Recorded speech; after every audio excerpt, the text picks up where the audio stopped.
Champions ട്രോഫിയിൽ മുത്തമിട്ട് India. ന്യൂസിലൻഡിനെതിരായ ഇന്ത്യക്ക് തകർപ്പൻ ജയം. കിവീസിനെതിരായ ജയം 4 വിക്കറ്റിന്. ഇന്ത്യയുടെ 3ാം ചാമ്പ്യൻസ് കിരീടമാണിത്. ഇന്ത്യൻ ടീമിനെ അഭിനന്ദിച്ച് പ്രധാനമന്ത്രി നരേന്ദ്രമോദി.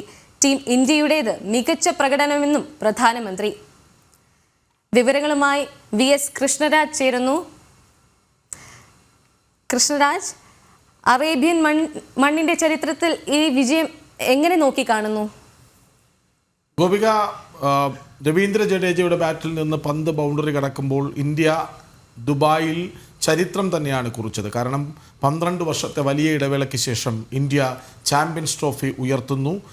അതായത് 2000 നെയ്റോബിയിൽ വെച്ച് ന്യൂസിലാൻഡിനോട് ചാമ്പ്യൻസ് ട്രോഫിയുടെ ഫൈനലിൽ തോറ്റതിന് പ്രതികാരം വീട്ടാൻ വേണ്ടി വന്നത് 25 വർഷമാണ് എന്നോർക്കണം.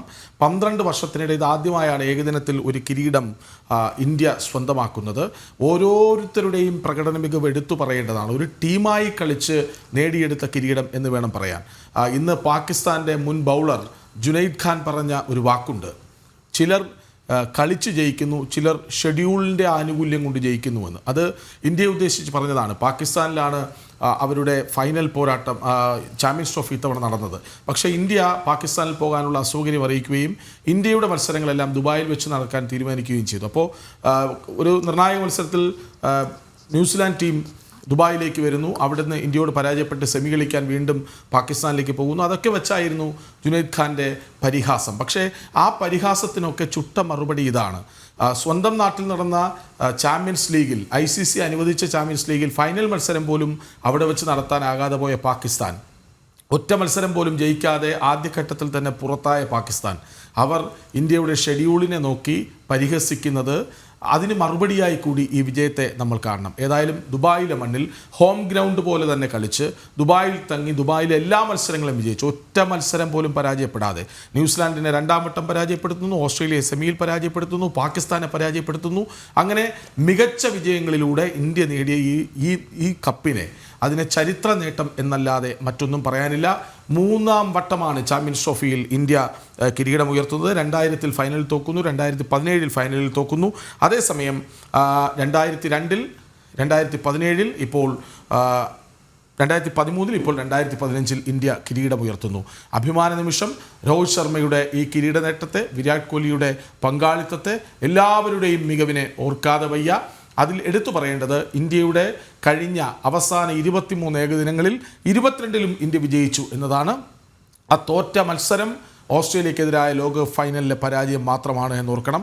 അങ്ങനെയെങ്കിൽ വിരാട് കോഹ്ലി എന്ന താരം, രോഹിത് ശർമ്മ എന്ന ക്യാപ്റ്റൻ എത്രമാത്രം ഇത് അർഹിക്കുന്നുണ്ട് എന്നുകൂടി നമ്മൾ ഓർത്തുവെക്കണം. ദുബായിൽ നിന്നും ഷിൻ സെബാസ്റ്റ്യൻ കൂടി ചേരുന്നുണ്ട്. ഷിൻസ്, ദുബായിൽ വീരഗാഥ രചിച്ചിരിക്കുകയാണ് ഇന്ത്യ. ആരാധകരുടെ ആഘോഷവും ആവേശവും എങ്ങനെയാണ് കാണാനാകുന്നത്? ഇത് നോക്കി എന്റെ പുറയിലോട്ട് നോക്കിയാൽ മതി. ഇപ്പോൾ ഇന്ത്യ കപ്പ് ഏറ്റുവാങ്ങുന്ന കണ്ടിറങ്ങുന്ന കാണികളാണ്. ഒരു സ്വപ്ന സാക്ഷാത്കാര നിമിഷം, സ്വപ്ന സാക്ഷാത്കാരമാണ് ഇവിടെ എത്തിയവർക്ക്. ഇന്ത്യ, നമ്മൾ ആദ്യം രാവിലെ പറഞ്ഞിരുന്നു, ഇന്ത്യ കപ്പുയർത്തുന്ന കാണാനാണ് ഞങ്ങൾ വന്നിരിക്കുന്നത്. UAE-യിലുള്ളവർ മാത്രമല്ല, ഇന്ത്യയിൽ നിന്നും ഓസ്ട്രേലിയയിൽ നിന്നും അടക്കമുള്ള സ്ഥലങ്ങളിൽ നിന്ന് കാണികൾ ഇന്ത്യയെ സപ്പോർട്ട് ചെയ്യാൻ എത്തിയിരുന്നു. അവരിപ്പോൾ അവരുടെ സ്വപ്നം സാഫല്യത്തിൽ ഇപ്പോൾ മടങ്ങുകയാണ്. ഇന്ത്യക്ക് കപ്പ് നൽകി കഴിഞ്ഞു. വളരെ 30,000-ഓളം പേരെ ഉൾക്കൊള്ളുന്ന സ്റ്റേഡിയമാണ് ദുബായ് രാജ്യാന്തര ക്രിക്കറ്റ് സ്റ്റേഡിയം. അവിടെ 30,000-ഓളം പേരും ഇന്ത്യക്കാരായിരുന്നു, അല്ലെങ്കിൽ ഇന്ത്യൻ ആരാധകരായിരുന്നു എന്നതാണ്. വിരലിൽ നിന്നാവുന്ന ന്യൂസിലാൻഡ് ആരാധകർ മാത്രമാണ് ഉണ്ടായിരുന്നത്. ഇതിവിടെ എത്തിയ എല്ലാ ആരാധകരെയും സന്തോഷിപ്പിച്ച് തന്നെയാണ് ഇന്ത്യൻ ടീം മടക്കുന്നത്. ഇന്ത്യ കപ്പെടുത്തിരിക്കുകയാണ്. അതിന്റെ സ്വപ്ന സാക്ഷാത്കാരം ഇന്ത്യക്ക് നടന്നിരിക്കുകയാണ്. ഇവിടെ ഗ്രൗണ്ടിലെ കളി കാണുന്ന ഓരോ നിമിഷവും ഇന്ത്യക്ക് സപ്പോർട്ടായിരുന്നു. ഗാലറിയിൽ നിന്ന് ഉയരുന്ന ആരവം, ഏതെങ്കിലും സമയത്ത് ഇന്ത്യയുടെ കളി ഇച്ചിരി മോശമായി കഴിഞ്ഞാൽ ഗാലറി ആരവം മുഴക്കി കളിക്കാർക്ക് ആത്മവിശ്വാസം നൽകുന്ന കാഴ്ചയ്ക്ക് നമ്മൾ സാക്ഷ്യം വഹിച്ചു. ഇന്ത്യ എറിയുന്ന ഓരോ ബോളിനും, അല്ലെങ്കിൽ നേടുന്ന ഓരോ റൺസിനും ഗാലറിയിൽ നിന്നുള്ള പ്രോത്സാഹനം ലഭിച്ചിരുന്നു. അത് കളിക്കളത്തിലേക്ക് എത്തി. അത് കളിക്കളത്തിൽ വിജയമായി മാറി. ഇന്ത്യ ചാമ്പ്യൻസ് ട്രോഫി കിരീടം നേട്ടം കൈവരിച്ചിരിക്കുകയാണ്. ടോസ് കിട്ടിയിരുന്നില്ല. ഇനി 2ാമത് ബാറ്റ് ചെയ്യേണ്ടി വന്നു. അപ്പോഴും ശുഭപ്രതീക്ഷയോടെ, 2ാമത് ഇവിടെ ദുഷ്കരമായ ഒരു പിച്ചാണ്, ബാറ്റിംഗ് നേടി ഒരു വിജയം സ്വന്തമാക്കുന്നത് വളരെ ദുഷ്കരമാണ് ന്യൂസിലാൻഡ് പോലൊരു ടീമിനോട് ഏറ്റുമുട്ടുമ്പോൾ. പക്ഷെ എന്നിരുന്നാലും ഗാലറിയിലുള്ള സപ്പോർട്ട് കൊണ്ട് ഇന്ത്യ, ഗാലറി മാത്രമല്ല കളിക്കളത്തിൽ മികച്ച പ്രകടനം നടത്തി. അങ്ങനെ ഇന്ത്യ കിരീടം നേടിയിരിക്കുകയാണ്. അതിന്റെ ആഹ്ലാദത്തിലും ആവേശത്തിലുമാണ് ഇവിടെ ഓരോ ആരാധകരും. ഇന്ന് ദുബായ് രോഹിത് ശർമ്മ കപ്പുയർത്തി എന്നുറപ്പിച്ച നിമിഷം പ്രതികരിച്ചത് ഈ വിധമാണ്: I appreciate everyone who came to support us. The crowd has been amazing. Not our home ground but they made it our home ground. Very satisfying win. അതായത് ഞങ്ങളുടെ ഹോം ഗ്രൗണ്ട് ആയിരുന്നില്ല, പക്ഷെ വന്ന കാണികളൊക്കെ ചേർന്ന് അത് ഞങ്ങളുടെ ഹോം ഗ്രൗണ്ട് എന്ന പോലെ തോന്നിപ്പിച്ചു, അല്ലെങ്കിൽ ഹോം ഗ്രൗണ്ട് ആക്കി എന്നാണ്. അപ്പോൾ എത്രമാത്രം ഇന്നത്തെ സപ്പോർട്ട്, കാണികൾ നൽകിയ സപ്പോർട്ട് ഇന്ത്യൻ ടീമിന് ചേസ് ചെയ്ത് ജയിക്കാൻ ബുദ്ധിമുട്ടുണ്ടെന്ന് വിലയിരുത്തപ്പെട്ട ഒരു ഗ്രൗണ്ടിൽ, പിച്ചിൽ ആ കാണികൾ നൽകിയ ആവേശം എത്രമാത്രം ഇന്ത്യൻ ടീമിന് ഗുണം ചെയ്തു? തീർച്ചയായും നമ്മൾ പറയേണ്ട ഒരു കാര്യം, ഇന്ത്യയുടെ ഒരു ഗ്രൗണ്ടിൽ ഒരു ഇത്രയ്ക്ക് സപ്പോർട്ട് കിട്ടുമോ എന്നൊരു സംശയമാണ്. ഇത് ഇന്ത്യ അല്ലേ? നമ്മൾ സ്റ്റേഡിയത്തിലേക്ക് കയറി കഴിഞ്ഞാൽ ഇത് ഇന്ത്യ അല്ലേ എന്ന് നമ്മൾ അതിശയിച്ചു പോകും. അതിന് മാത്രം ഇന്ത്യക്കാർ മാത്രം, എവിടെ നോക്കിയാൽ ഇന്ത്യക്കാർ മാത്രം, ഇന്ത്യ സപ്പോർട്ട് ചെയ്യുന്നവർ മാത്രം ഈ ആവേശം കാണുമ്പോൾ ടീമിന് അങ്ങനെ കളിക്കാതിരിക്കാനാവും. അത് കൃഷ്ണരാജ് അപ്പോൾ ആ ആവേശം അവർ സ്വന്തം മനസ്സിലേക്ക് എടുത്തു. അത് സ്വന്തം മാതൃരാജ്യത്തിന് വേണ്ടി ഒരു കിരീടം നേടണം, 100 കോടിയിലേറെ പേരുടെ പ്രാർത്ഥന അതിന് തുല്യമാണ്. പിന്നെ അവിടെ കളി കാണാൻ വളരെ ത്യാഗം സഹിച്ചും എത്തിയ നിരവധി പേരുണ്ട് കളി കാണാനായിട്ട്. അവരുടെയൊക്കെ ആവേശം കാണുമ്പോൾ ടീം എങ്ങനെ മികച്ച പ്രകടനം നടത്താതിരിക്കും. ഇന്ത്യയുടെ ഇവിടെ പ്രത്യേകിച്ച് പറയേണ്ടത്, കഴിഞ്ഞ ഇന്ത്യയുടെ എല്ലാ കളികളും സ്റ്റേഡിയം നിറഞ്ഞു കവിഞ്ഞിരുന്നു. ടിക്കറ്റുകൾ വിൽപ്പനയ്ക്ക് എത്തുമ്പോൾ മിനിറ്റുകൾക്കകമാണ് വിറ്റ് ചേരുന്നത്. നമുക്ക് തന്നെ അറിയാം, ടിക്കറ്റ് അന്വേഷിച്ചും നമ്മൾ ടിക്കറ്റിന്റെ 10 50 ഇരട്ടി വില കൊടുത്ത് ബ്ലാക്ക് മാർക്കറ്റിൽ അടക്കമുള്ള സ്ഥലങ്ങൾ ടിക്കറ്റ് വാങ്ങിച്ചിട്ടാണ് ഇവിടെ കളി കാണാൻ പലരും എത്തിയിരുന്നത്. അത് അവരുടെ സ്വന്തം രാജ്യത്തോടുള്ള സ്നേഹം, അല്ലെങ്കിൽ എന്താ പറയുക, ക്രിക്കറ്റിനുള്ള ഒരു പാഷൻ, അതാണ് കാണിക്കുന്നത്. പ്രായഭേദമന്യേ നമ്മളിവിടെ കണ്ടു, വളരെ പ്രായമായവരും കൊച്ചു കുട്ടികളും ടീമിനെ സപ്പോർട്ട് ചെയ്യാൻ എത്തിയിരുന്നു. ആ ഗാലറിയുടെ ആവേശം എന്താണെങ്കിലും ഇന്ത്യൻ ടീമിന് ഒരു മുതൽക്കൂട്ടാണ്, അല്ലെങ്കിൽ ആ പ്രോത്സാഹനം ഇന്ത്യൻ ടീമിന് ആവേശമായിട്ടുണ്ടാകും. ഇവർക്ക് വേണ്ടി ഒരു കപ്പ് നേടിക്കൊടുത്തേ മതിയാകൂ എന്ന ഒരു സ്ഥിതിയിലേക്ക് ടീം എത്തിയിട്ടുണ്ടാവണം. ഇന്ത്യയിൽ കളിക്കുന്നവരെ അതെ സ്വന്തം, അത് സെക്കൻഡ് ഹോം എന്ന് പറഞ്ഞാൽ സെക്കൻഡ് ഹോം അല്ല, ഇന്ത്യക്ക് ഒരു ഹോം ഗ്രൗണ്ട് തന്നെയാണ് ദുബായ് രാജ്യാന്തര ക്രിക്കറ്റ് സ്റ്റേഡിയം. അത് ആരാധകർ കൊണ്ടാണ്, അല്ല പിച്ചിന്റെ ഒരു ആനുകൂല്യം അല്ല, അതുകൊണ്ടല്ല, ആരാധകർ എപ്പോഴും സപ്പോർട്ട് ചെയ്യുന്നു എന്നതുകൊണ്ട് മാത്രമാണ്. അത് ഇന്ത്യയിൽ കളിക്കുന്ന അതേ രീതി തന്നെയാണ് ഇവിടെ ലഭിച്ചത്. ആരാധകരാണെങ്കിലും എന്തുകൊണ്ടാണെങ്കിലും ഇന്ത്യക്ക് വളരെ സപ്പോർട്ടായിരുന്നു ഇവിടെ എത്തി ഓരോരുത്തരും നൽകിയിരുന്നത്. മാതൃരാജ്യത്തുള്ള സ്നേഹം ഈ ക്രിക്കറ്റിലൂടെ അവർ പ്രകടിപ്പിക്കുകയായിരുന്നു. ശരി ഷിൻസ്, ഈ നമ്മുടെ ആരാധകരുടെ അടുത്തേക്ക് കൂടി ഒന്ന് പോകാൻ ശ്രമിക്കണം. എല്ലാവരും പോയി കഴിഞ്ഞോ എന്നറിയില്ലെങ്കിൽ പോലും ആഹ്ലാദം അല്പം മുമ്പ് നമ്മൾ കണ്ടതാണ്, അവരിലേക്കൊന്ന് പോകാൻ ശ്രമിക്കണം. അതിനിടയ്ക്ക് ഈ രോഹിത് ശർമ്മ എന്ന താരം ഇന്നുണ്ടാക്കിയ ഒരു ഇമ്പാക്റ്റ്, അതായത് താൻ റിട്ടയർ ചെയ്യേണ്ടി വരുമോ, പരാജയപ്പെട്ട് പടിയിറങ്ങേണ്ടി വരുമോ, ബാറ്റ്സ്മാൻ എന്ന നിലയിൽ, ബാറ്റർ എന്ന നിലയിൽ വീണ്ടും പരാജയപ്പെടുമോ, അങ്ങനെ നിരവധി ചോദ്യങ്ങൾക്ക് നടുവിലായിരുന്നു രോഹിത് ശർമ്മ ഇന്ന് കളിക്കാനിറങ്ങിയത്. 15 വട്ടമാണ് ടോസ് ലഭിക്കാതെ തുടരെ ടോസിൻ്റെ ഭാഗ്യം കിട്ടാതെ പോകുന്നത്. എന്നിട്ടും ആ മത്സരങ്ങളെല്ലാം ജയിക്കുകയാണ്.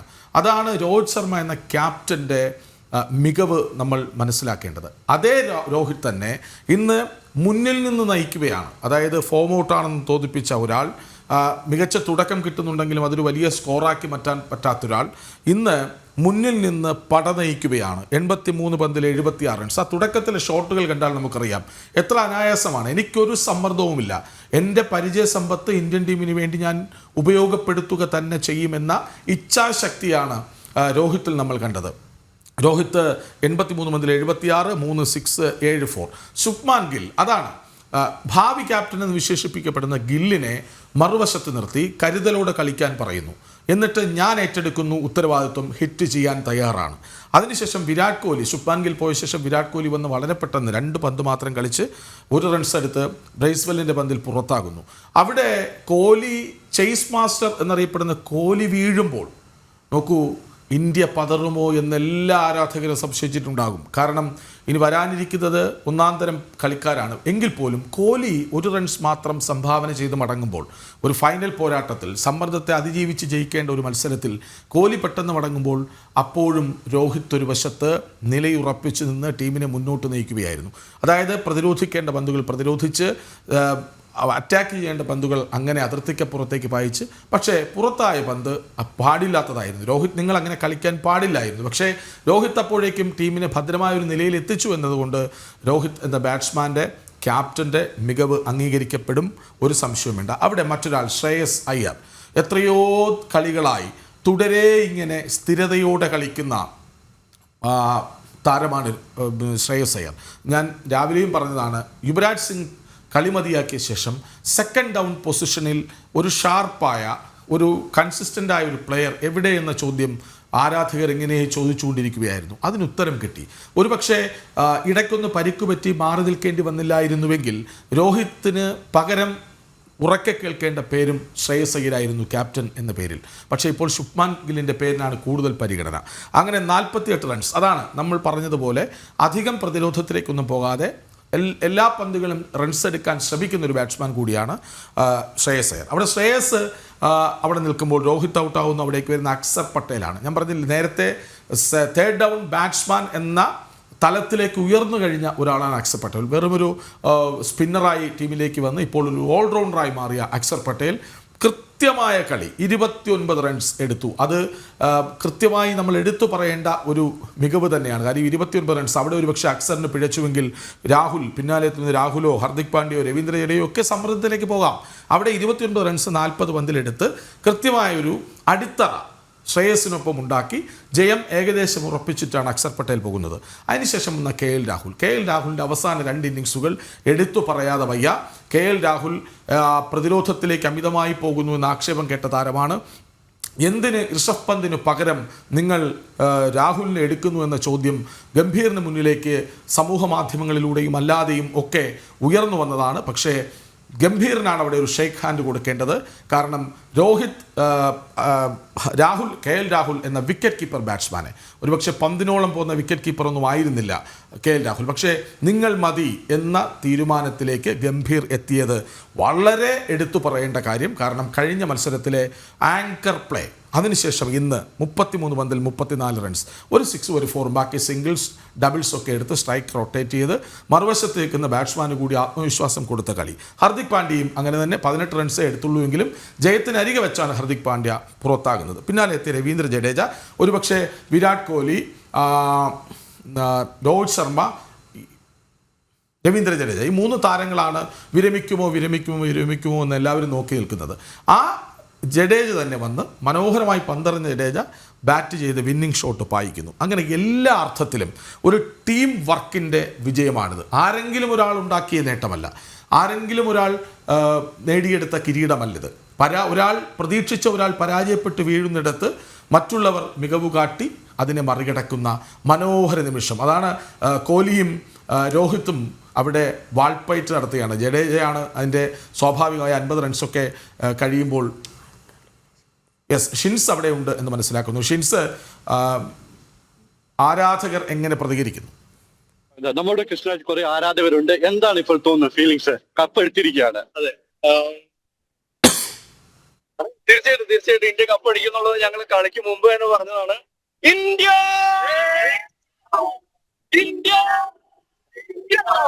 രോഹിത് ശർമ്മയ്ക്ക് മറ്റൊരു പൊൻതൂവലുകൂടി, രോഹിത് ശർമ്മ അദ്ദേഹത്തിന്റെ നേതൃത്വത്തിൽ അടുത്തൊരു ചാമ്പ്യൻസ് ട്രോഫി കൂടി നമ്മൾ അടിച്ചിരിക്കുകയാണ്. ഇന്ത്യക്ക് ഇതൊരു പൊൻതൂവലായിട്ട് എത്തിക്കണം, ICC കപ്പ്.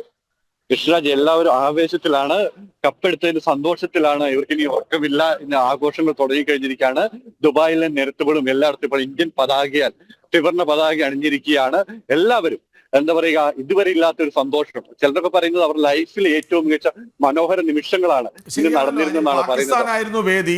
അവിചാരിതമായി ദുബായ് ഇന്ത്യയുടെ മത്സരങ്ങൾക്കായി തിരഞ്ഞെടുക്കപ്പെടുന്നു. ഫൈനലും അവിടെ തന്നെ വരുന്നു. അതാണ്. അപ്പോൾ ദുബായിലാണോ ഇത്തവണത്തെ ചാമ്പ്യൻസ് ട്രോഫി നടന്നത് എന്ന് തോന്നിപ്പോകും നമുക്ക്, അല്ലേ? തീർച്ചയായും പ്രധാനപ്പെട്ട മത്സരങ്ങളെല്ലാം നമ്മൾ കണ്ടു അറിയാം. പാകിസ്ഥാനിൽ നടന്ന മത്സരങ്ങളിലൊന്നും കാണികളോ ആരാധകരോ ഒന്നും സ്റ്റേഡിയത്തിൽ എത്തിയിരുന്നില്ല. എന്നാൽ ദുബായിൽ നടന്ന ഓരോ മത്സരത്തിനും സ്റ്റേഡിയം നിറഞ്ഞു കവിഞ്ഞിരുന്നു. ടിക്കറ്റ് ഇല്ലാത്തൊരവസ്ഥയായിരുന്നു ഉണ്ടായിരുന്നത്. പക്ഷെ പാകിസ്ഥാനിൽ നടന്നിരുന്ന പല മത്സരങ്ങളിലും ശൂന്യമായ ഗാലറിക്ക് മുന്നിലായിരുന്നു. പക്ഷെ ദുബായ് ഒരിക്കലും നിരാശരാക്കിയില്ല.